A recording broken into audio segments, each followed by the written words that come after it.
हाँ जी, सफ़ा नंबर 30 है और सूरतुल वाक़िया आज हम शुरू कर रहे हैं। अऊज़ु बिल्लाहि मिनश शैतानिर रजीम। बिस्मिल्लाहिर रहमानिर रहीम। सूरतुल वाक़िअति मक्किय्यह। इज़ा वक़अतिल वाक़िअह लैसा लिवक़अतिहा काज़िबह ख़ाफ़िज़तुर राफ़िअह।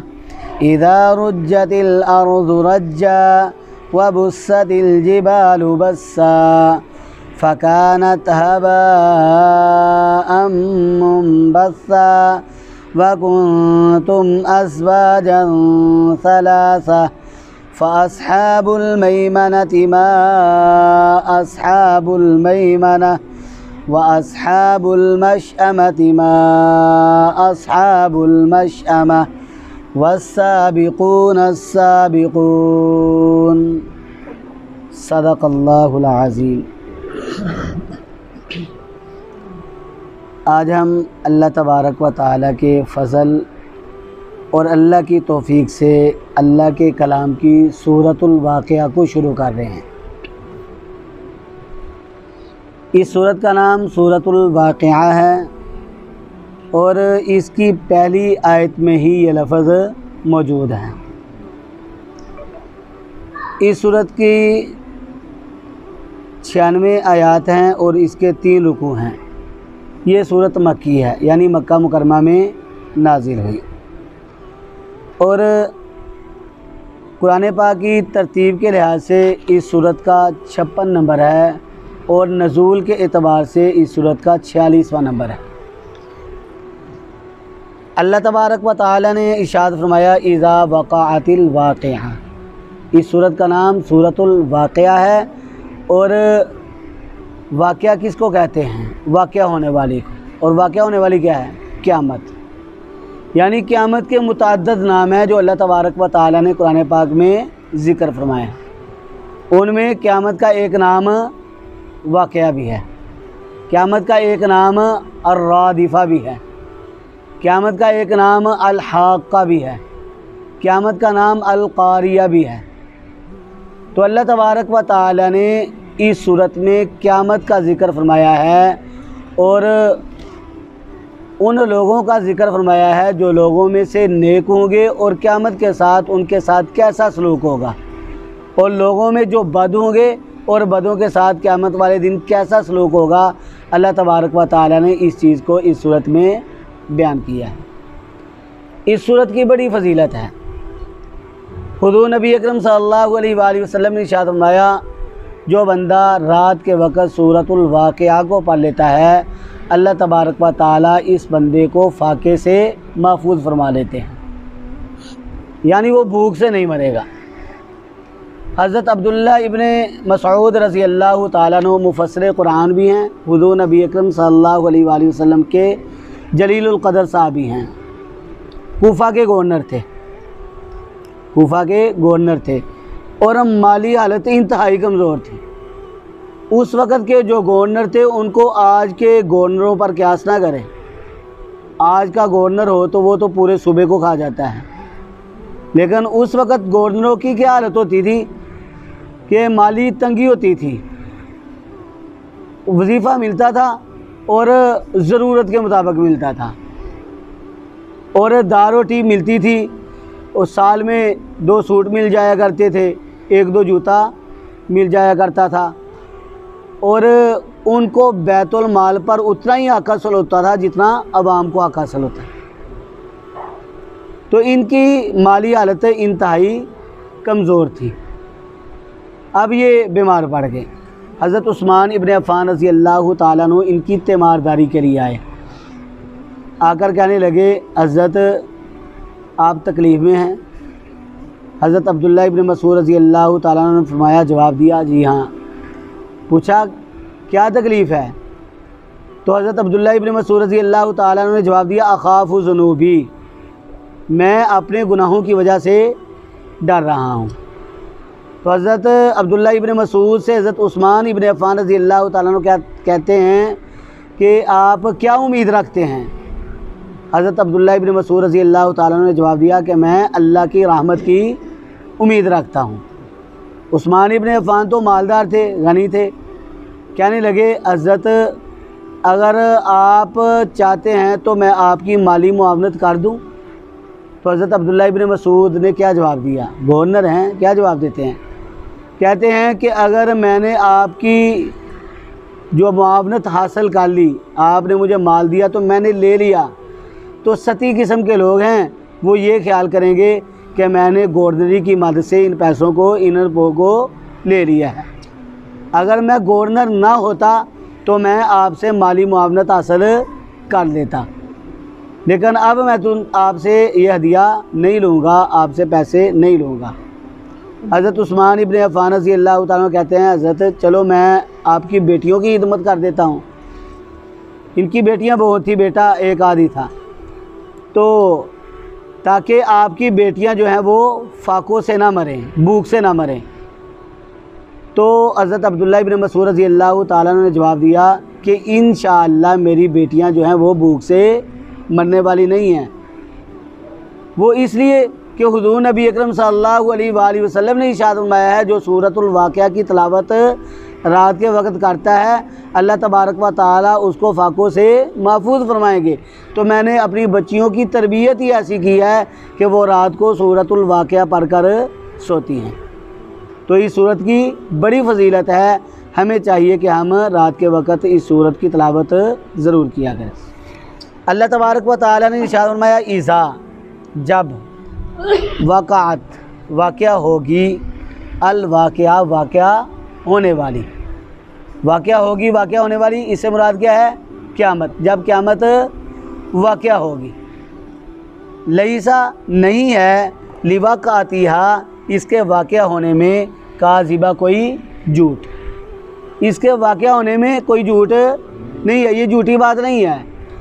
काज़िबा ये मस्दर के माना में भी आता है, मस्दर के माना में हो तो इसका माना है झूठ, यानी इसके वाक़या होने में कोई झूठ नहीं है। और ये इसमें फ़ाइल का सीगा भी बनता है अरबी ज़ुबान में। नफ्सुन काज़िबा, यानी ये ऐसी चीज़ है जिसको कोई नफ्स जुटलाने वाला नहीं है, अगर कोई जुटलाएगा फिर भी ये वाक़या होकर ही रहेगी, ये क़यामत बरहक है। अल्लाह ने इरशाद फरमाया खाफ़िज़तुन, वो क़यामत पस्त करने वाली है। क्या मतलब, किसको पस्त करने वाली है? वो लोग जो मुजरिम होंगे उनको उनकी कब्रों से उठाया जाएगा। अल्लाह ताला फरमाते हैं खाशियतुन अबसारुहुम, उनकी आंखें जो हैं वो झुकी हुई होंगी, सारे शर्म के मारे उनके झुके हुए होंगे। यंजुरून मिन तरफिन खफीज, वो देखते होंगे नीची निगाहों से। जब वो कब्रों से उठेंगे अपने सर को उठा नहीं सकेंगे, नीची निगाहों से देख रहे होंगे, तो इससे बढ़कर पस्ती और क्या हो सकती है। अल्लाह तबारक व तआला ने इरशाद फरमाया राफिया, वो क़यामत बुलंद करने वाली है। किन को बुलंद करने वाली है? मोमिनीन को बुलंद करने वाली है। मोमिनीन को जब उनकी कब्रों से उठाया जाएगा तो उनकी गर्दनें जो हैं वो बुलंद होंगी और वो आसमान की तरफ देख रहे होंगे। जन्नत जो है उसका महल वकू गया है, वो बुलंद है, बुलंदी पर है। इनका मकाम भी, इनकी शान भी बुलंद होगी और वो अपनी गर्दनों को भी बुलंद किए हुए होंगे। यानी अल्लाह ताला ने इरशाद फरमाया खाफिज़तुन, वो क़यामत पस करने वाली है। किन को पस करेगी? मुजरमों को, गुनाहगारों को। और बुलंद करने वाली है, बुलंद किन को करेगी? मोमिनीन को, मुत्तकी लोगों को। ये कब होगा ऐसे? यानी मुजरमों को पस्ती मिलेगी और मोमिनीन को बुलंदी मिलेगी। कब?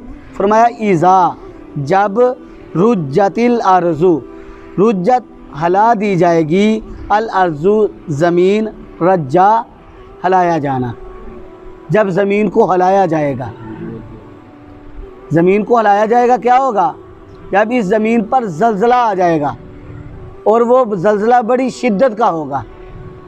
अल्लाह तबारक व तआला ने इरशाद फरमाया जब ज़मीन को हिलाया जाएगा, हलाया जाना, और वो ज़लज़ला इतनी शिद्दत का होगा, इतनी शिद्दत का होगा कि ज़मीन तो ज़मीन है, पहाड़ों की हालत क्या होगी।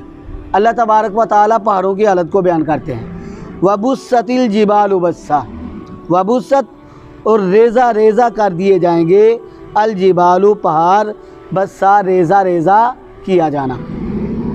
यानी उस ज़लज़ले की शिद्दत से ज़मीन भी हरकत करेगी और पहाड़ जो होंगे ज़मीन पर, बड़े बड़े मजबूत पहाड़, अल्लाह तबारक व तआला उनको रेज़ा रेज़ा कर देंगे।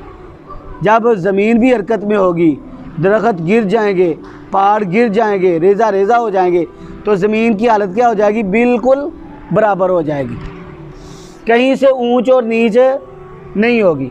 कुरान पाक में अल्लाह ताला इरशाद फरमाते हैं, ला तरा फीहा इवजन वला अमता, ना तो इसमें कोई कजी होगी और ना ही इसमें कोई टीला होगा, कोई टेढ़ापन नहीं होगा, बिल्कुल सीधी होगी, बिल्कुल बराबर होगी। और ये ज़मीन इस कदर हमवार हो जाएगी कि अगर मशरक़ की तरफ से किसी अंडे को लड़काया जाएगा तो वो मगरिब की तरफ पहुंच जाएगा, किसी किस्म की कोई रुकावट नहीं होगी। अल्लाह तबारक व तआला ने इरशाद फरमाया, फ़कानत, बस हो जाएंगे, हबाअन, गर्दो गुबार, मुंबस्सा, उड़ाया हुआ। यानी पहले फरमाया कि पहाड़ रेज़ा रेज़ा हो जाएंगे, और कैसे हो जाएंगे, वो पहाड़ गर्दो गुबार हो जाएंगे, उड़ाया हुआ। यानी इस कदर मजबूत पहाड़, हम वो लोहे को लेकर जाएं, हथौड़े ले लें, हम सारा दिन भी लगे रहें तो इतने मजबूत पहाड़ होंगे कि हम उसके पत्थर को, चट्टान को तोड़ नहीं सकते। लेकिन उस ज़लज़ले की शिद्दत से अल्लाह तबारक व तआला पहाड़ की हालत कैसी बना देंगे, पहाड़ की, कि वो रेज़ा रेज़ा हो जाएगा और गर्दो गुबार बनकर उड़ता फिरेगा, हवा में उड़ेगा।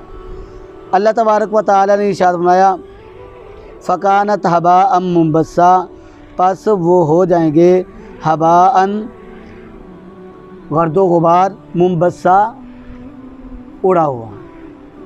फरमाया वकुंतुम अज़वाजन सलासा, और उस दिन हालत क्या होगी, लोगों की हालत क्या होगी।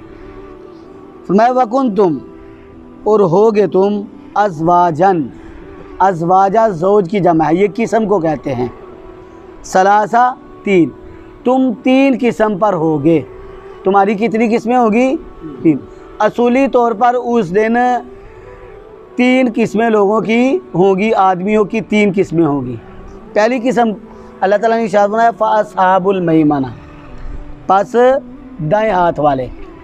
दाएं हाथ वाले कौन होंगे, दाएं हाथ वाले वो होंगे जिनका नामे अमाल उनको दाएं हाथ में पकड़ाया जाएगा। फ़अम्मा मन सकुलत मवाज़ीनु फ़हुव फ़ी ईशतिर राज़िया, जिनको उनका नामे अमाल दाएं हाथ में पकड़ाया जाएगा वो लोग बड़े ही खुश होंगे। फ़हुव फ़ी ईशतिर राज़िया, ऐश वाली ज़िंदगी में होंगे, उनकी खुशी का कोई ठिकाना नहीं होगा, उनकी खुशी की कोई इंतहा नहीं होगी।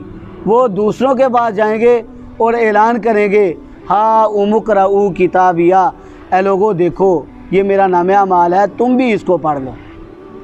जिस तरह दुनिया में कोई इम्तिहान होता है, आज 10वीं क्लास का रिज़ल्ट आया है, जिनका रिज़ल्ट अच्छा है उन्होंने क्या किया है, वालिदैन भी मिठाइयाँ खिला रहे हैं और बच्चे भी अपने दोस्तों को मिठाइयाँ खिला रहे हैं। यानी दुनिया के इम्तिहान में जब कामयाबी होती है तो हम क्या करते हैं, खुशी में लोगों का मुंह मीठा करवाते हैं। और आखिरत का इम्तिहान, उसमें जिसको कामयाबी हासिल हो जाएगी उसकी खुशी का कोई ठिकाना ही नहीं होगा। और दुनिया का इम्तिहान उस इम्तिहान के मुकाबले में कोई हैसियत नहीं रखता। तो अल्लाह तबारक व तआला ने इरशाद फरमाया, फ़अस्हाबुल मैमना, पास दाएं हाथ वाले। और दाएं हाथ वाले कौन है, जिनके दाएं हाथ में उनका नामे अमाल पकड़ाया जाएगा, वो ऐश वाली ज़िंदगी में होंगे। अल्लाह ताला फरमाते हैं, मा अस्हाबुल मैमना, कितने ही अच्छे हैं दाएं हाथ वाले। यानी दाएं हाथ वाले बड़े ही अच्छे होंगे, उनको उनका जो बदला है वो बड़ा ही अच्छा मिलेगा। फरमाया व अस्हाबुल मशअमा, अब दूसरा तबका कौन सा है, दूसरा ग्रोह कौन सा है, दूसरी किस्म। अल्लाह ने फरमाया व अस्हाबुल मशअमा, और बाएं हाथ वाले। बाएं हाथ वाले कौन होंगे, जिनका नामे अमाल उनके बाएं हाथ में पकड़ाया जाएगा। फरिश्ते पीछे से आएंगे और बेपरवाही से उनके हाथों में उनका नामे अमाल थमा देंगे। और जब ये अपने नामे अमाल को खोलेंगे, रोएंगे, चीखेंगे, चिल्लाएंगे, कहेंगे या लैतनी लम ऊता किताबिया, काश आज मुझे मेरा नामे अमाल न दिया जाता। कुरान पाक में अल्लाह तबारक व तआला ने यह भी इरशाद फरमाया, या लैतहा कानतिल काज़िया। ये आदमी क्या कहेगा, काश मैं इससे पहले मर चुका होता, लेकिन मौत वाक़या उसकी नहीं होगी। ये अल्लाह की बारगाह में कहेगा, परवरदिगार मुझे एक मरतबा फिर दुनिया में वापस भेज दे, मैं दुनिया में जाकर नेक अमाल करूँगा। रोएगा, चीखेगा, चिल्लाएगा, लेकिन उसकी चीखों पुकार को उस दिन सुनने वाला कोई भी नहीं होगा। इसलिए अल्लाह तबारक व तआला ने हमें दुनिया में इस बात से आगाह कर दिया कि तुम उस वक़्त के आने से पहले पहले तैयार रहो, तुम इन बातों से आगाह हो जाओ, और जब तुम इन बातों से आगाह हो जाओ तो फिर तुम इसी के मुताबिक अमल करो, कल ताकि कल क़यामत वाले दिन तुम्हारा नामे अमाल तुम्हें बाएं हाथ में ना मिले बल्कि दाएं हाथ में दिया जाए। अल्लाह तबारक व तआला ने इरशाद फरमाया, मा अस्हाबुल मशअमा, क्या ही बुरे हैं बाएं हाथ वाले। यानी दाएं हाथ वाले अच्छे हैं और बाएं हाथ वाले बुरे हैं। जिनका नामे अमाल उनके बाएं हाथ में दिया जाएगा वो लोग जहन्नमी लोग होंगे, बुरे लोग होंगे। अल्लाह ने इरशाद फरमाया, वस्साबिकून अस्साबिकून, वस्साबिकून, और सबकत करने वाले ही, अस्साबिकून सबकत करने वाले हैं। नेकियों में सबकत ले जाने वाले ही नेकियों में सबकत ले जाने वाले हैं। यानी कुछ लोग ऐसे भी होंगे जो दुनिया में क्या करते थे, कोशिश ये करते थे कि मैं नेकी पर सबकत ले जाऊं। जैसे हुज़ूर नबी अकरम सल्लल्लाहु अलैहि वसल्लम जब सहाबा किराम रिज़वानुल्लाहि ताला अन्हुम अजमाइन को नेकी की तरगीब देते तो सहाबा की कोशिश क्या होती थी कि मैं नेकी में पहल करूं, मैं उससे सबकत ले जाऊं। जैसे सैयदना अबू बकर सिद्दीक़ रज़ी अल्लाह ताला अन्हु अपने घर का सारा माल ले आए और सैयदना उमर फ़ारूक रज़ी अल्लाह ताला अन्हु उनके दिल में ये बात थी, और उनके अबू बकर सिद्दीक़ रज़ी अल्लाह ताला अन्हु के पास माल थोड़ा था, लेकिन जितना भी था घर का सारा माल उठा लाए। आका अलैहिस्सलातु वस्सलाम ने पूछा, क्या छोड़ आए हो? तो फरमाया, अल्लाह और उसके रसूल सल्लल्लाहु अलैहि वसल्लम का नाम छोड़ आया हूँ। लेकिन जब इस माल को सैयदना उमर इब्न ख़त्ताब रज़ी अल्लाह ताला अन्हु ने देखा तो उनके दिल में ये बात थी कि मैं आज अबू बकर पर सबकत ले जाऊँगा। वो घर का माल लेकर आए, इनसे ज़्यादा था लेकिन सारा नहीं लेकर आए थे, घर का आधा माल लेकर आए थे। यानी हर सहाबी की कोशिश ये होती थी कि मैं दूसरे सहाबी से सबकत ले जाऊं। तो अल्लाह तबारक व तआला ने इरशाद फरमाया, वस्साबिकून अस्साबिकून, और नेकियों में सबकत ले जाने वाले ही सबकत ले जाने वाले हैं। उस दिन सबकत ले जाने वाले वही होंगे जो दुनिया में दूसरे से नेकी पर सबकत ले जाने की कोशिश किया करते थे। और वो नेकियों पर सबकत ले जाने वाले कौन हैं? आगे अल्लाह तबारक व तआला उनकी सिफ़ात को बयान फरमा रहे हैं, और अल्लाह तबारक व तआला उनको जन्नत में जो इनामात अता फरमाएंगे उनका तज़किरा आगे अल्लाह तबारक व तआला फरमा रहे हैं। अल्लाह तबारक व तआला से दुआ है, अल्लाह रब्बुल इज़्ज़त हमें सही मानों में कुरान पाक से मोहब्बत करने वाला बनाएं। अल्लाह तबारक व तआला इसको समझने वाला और इस पर अमल करने वाला बनाएं। और अल्लाह तबारक व तआला इस सूरत की, जिसकी आका अलैहिस्सलातु वस्सलाम ने अपनी अहादीस में बहुत सारे फ़ज़ाइल बयान फरमाए हैं, अल्लाह ताला हर रात को हमें इसकी तिलावत करने वाला बनाएं। व आखिरु दअवाना अनिल हम्दुलिल्लाहि रब्बिल आलमीन।